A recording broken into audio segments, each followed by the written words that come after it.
he's going to have a problem on this track. Okay, so we're back with Formula One again, and today we're going to be looking at the Monaco Grand Prix. And we need to discuss that is Mustafa. John is here. My name is Afolabi, and Lerato too is about to join. Okay, I'm going to go on a limb and take a big risk, and I'm going to say that the podium in this race is going to be Leclerc number 1, Hamilton number 2, and Norris number 3. No Mercedes, and here's why. This Monaco track, are you going to put it up for me, Afolabi? This Monaco track is abrupt. It has very short straights, and it has a lot of tight, twisty corners, so that Mercedes is not going to be able to take advantage of their powerful deployment, which gives them a lot of straight line speed. Mercedes is made for straight line. And on the opposite, Ferrari has been losing a lot this year because the Ferrari car is made for cornering.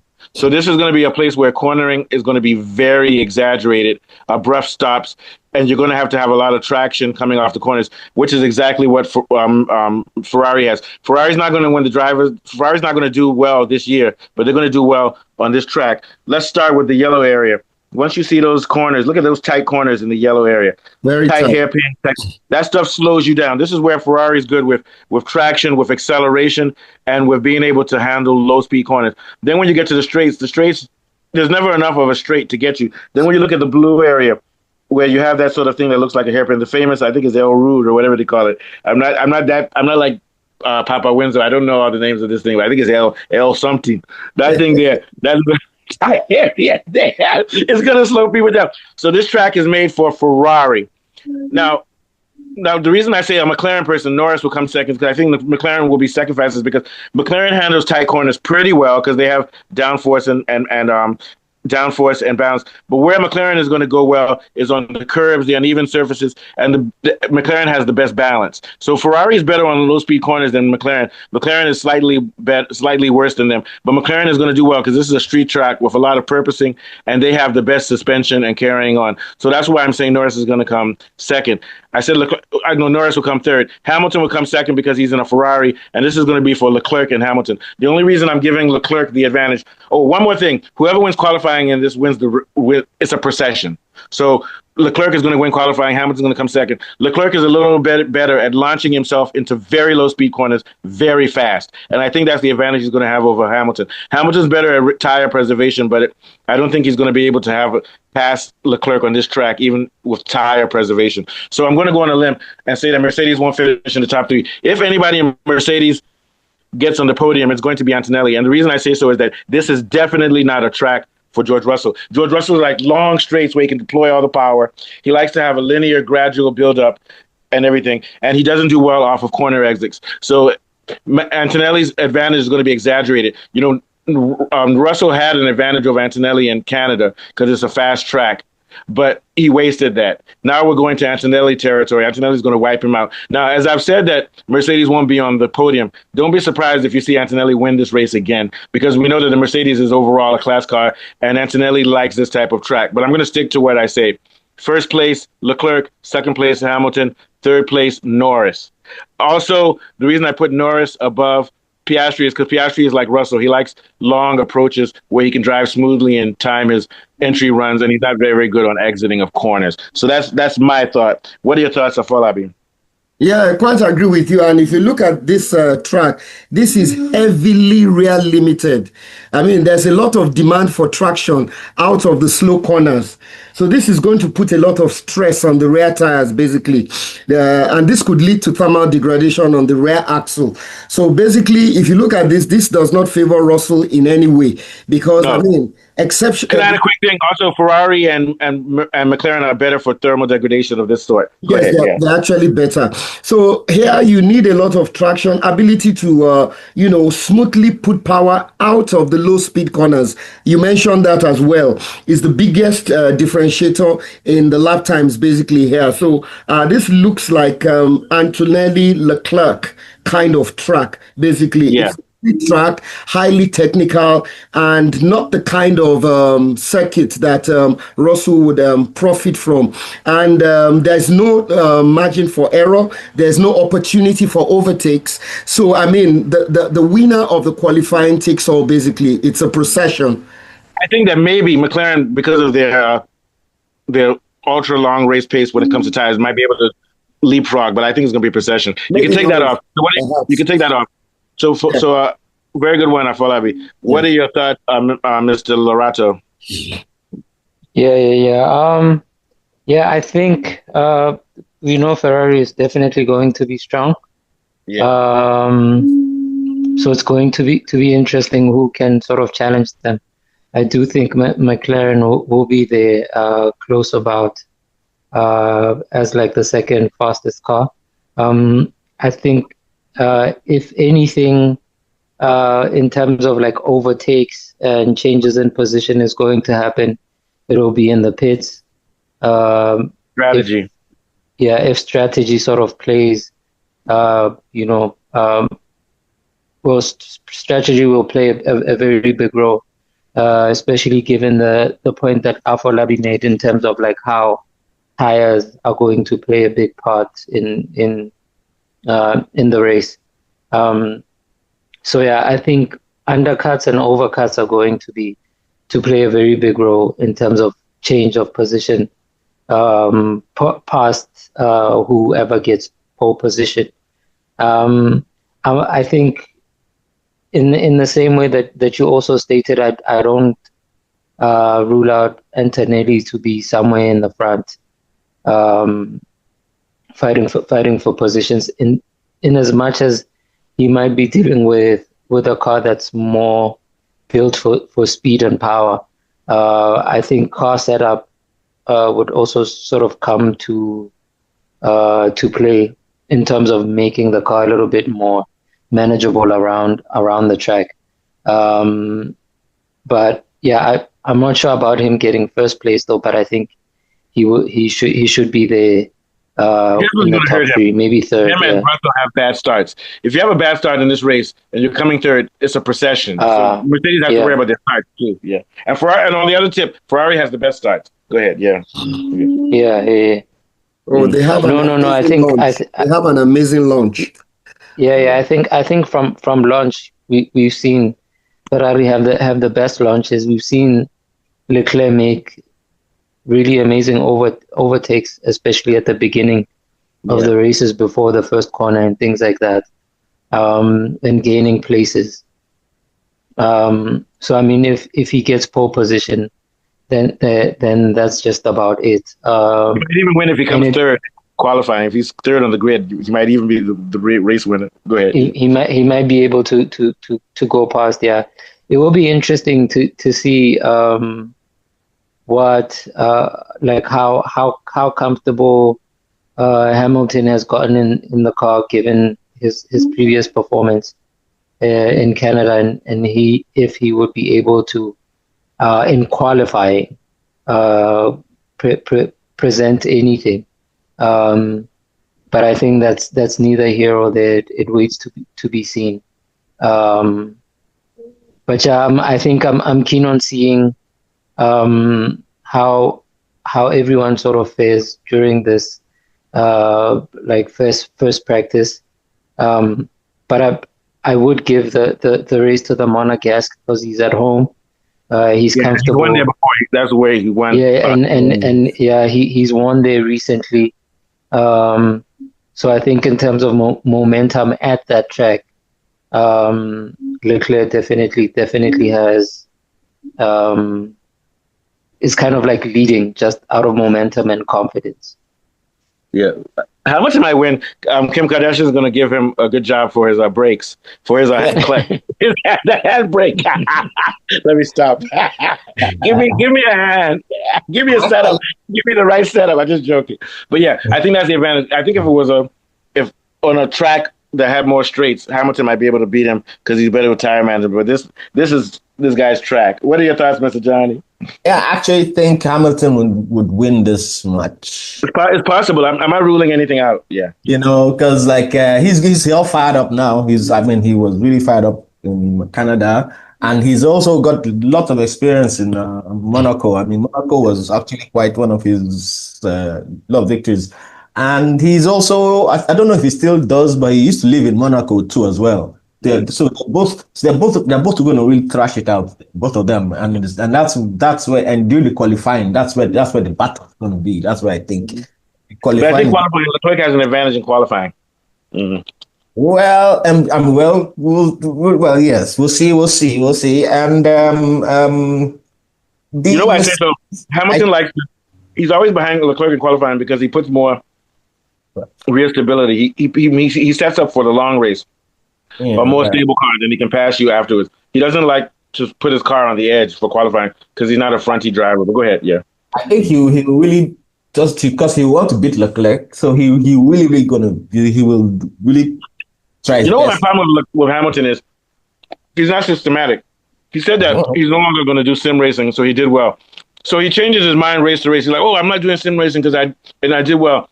So he's no longer going to do sim practicing. I think he's too streaky. Whenever he does well, he becomes too elated. He needs to be more guided. And then when he's losing, he's too depressed. So I think what he needs to do is try to be more balanced. Okay, I won last week. That doesn't mean I can win again. You understand what I'm trying to say, Mr. Johnny?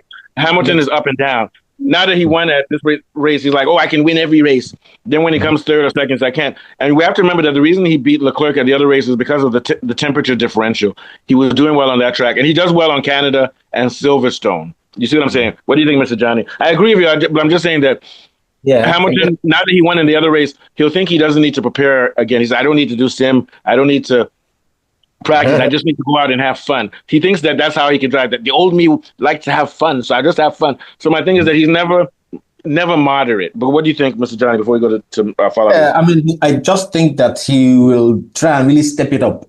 And then he might fail and then get frustrated and whatever, but he will really show up. I think he will really show up this time around. But you know what will happen? Hamilton will be number one in free practice 1 and free practice 2. Then all of a sudden something happens. You get my point.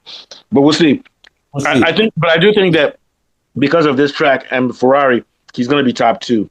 And he can even win. I'm not saying he can't win, but it's going to be difficult for Hamilton to win. He hasn't won since 2022. I think he has a mental block. But I'll go back to Lorato. What do you think about that? What Johnny was saying? Yeah. I mean, this the confidence that he would be carrying from Canada might count for something. But I think if he has bad qualifying, then his whole race and his whole weekend will be ruined. Or if something in terms of setup during practice doesn't feel right, he could be sulking in a few seconds. So I do actually take that point that this idea of him sort of emotionally sort of roller coasting doesn't help much. I think always what we've seen is whoever keeps the most level head can easily overcome challenges during a race weekend. We see this with Antonelli, we see this with Max, we see this with Piastri. Even Russell too. Yeah. Well, I mean, Russell kind speed, though. But I think Russell sort of did. This year he's struggling. Yeah, I think in Canada he started giving me doubts about his ability to regulate his emotions in that way. He's panicking now.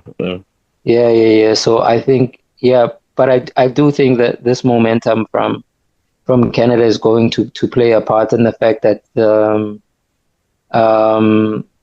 track is going to favor the car that he has is also going to count. And also then his previous wins, I think 2016 and 2019, will also count for something in terms of experience, even going back all the way to like McLaren days. Like early McLaren days. And I think these cars maybe even sort of, in as much as this electric thing is a little bit, of a disturbance in terms of like power distribution.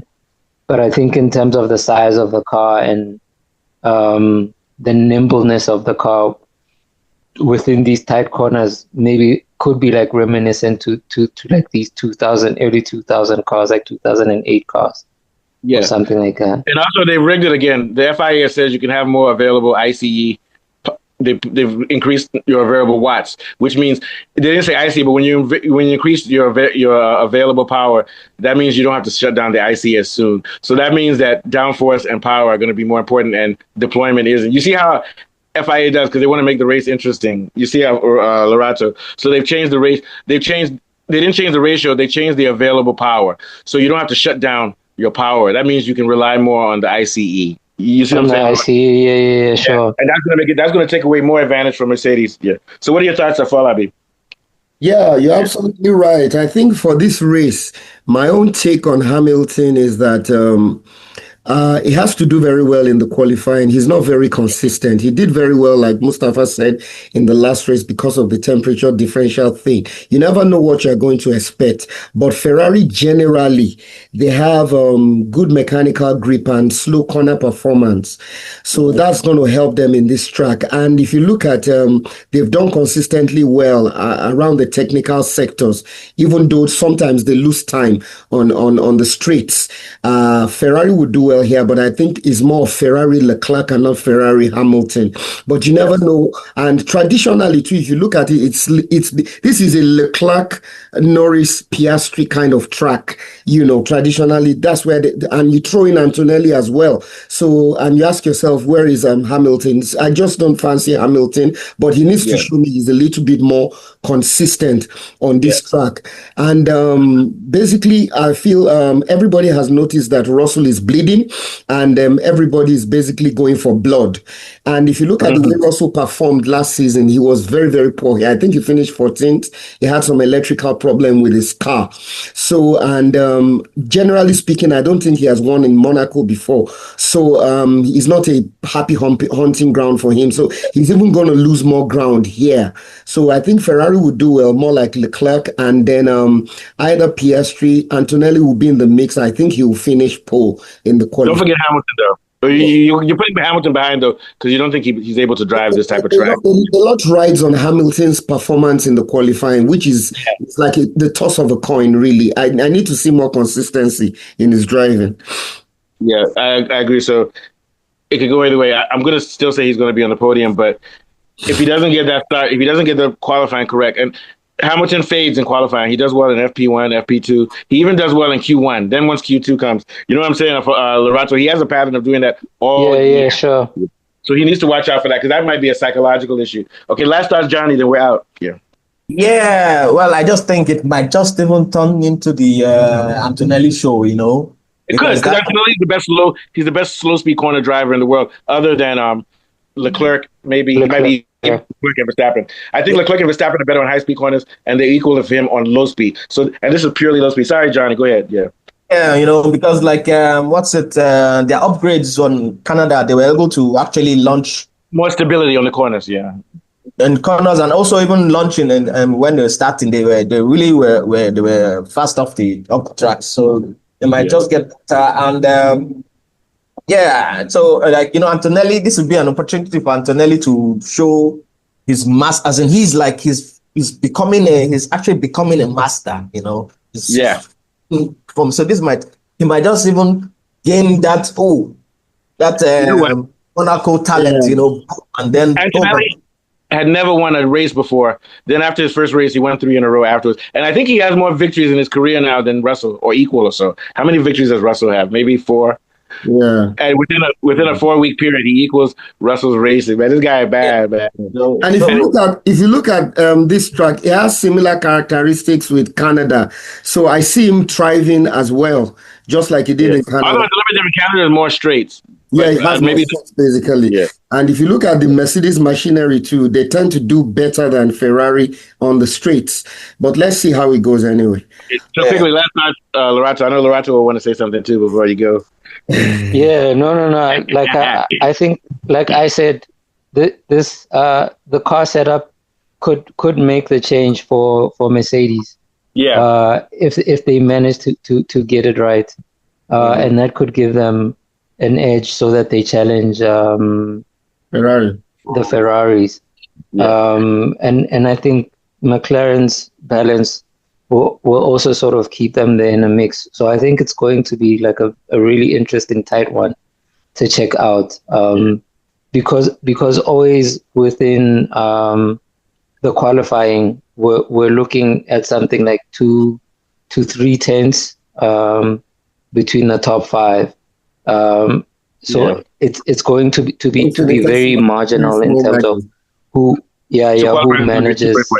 Notice I said nothing about Red Bull. Forget it. Red Bull is made for high-speed tracks. I was about to mention that there's no point mentioning Red Bull. They're not. No. This is not. Watch out! Verstappen is a magician, so watch out. Yes, exactly. He might not do something crazy. I know he's going to try something wild. I know he can. Verstappen's time will come in Spanish Grand Prix. Over the years, he's done reasonably well on this track. Yeah, but he'll be back. Don't worry. When we get to those high-speed tracks, like they don't have those one in the Middle East again because of those fools, Trump and Co. Vegas and Co. All right, so take us out of Friday. Good show, guys. We'll be back on. If I know Lorato will be here on Friday, we can do free practice. Take us out of Friday. It's been another brilliant Formula One show. We have been taking a peek into Monaco and what the ramifications are from Mustafa, Johnny, Lorato. My name is Afolabi. We'll be back again. All right, good guys. Good shows. Okay. All right, cool.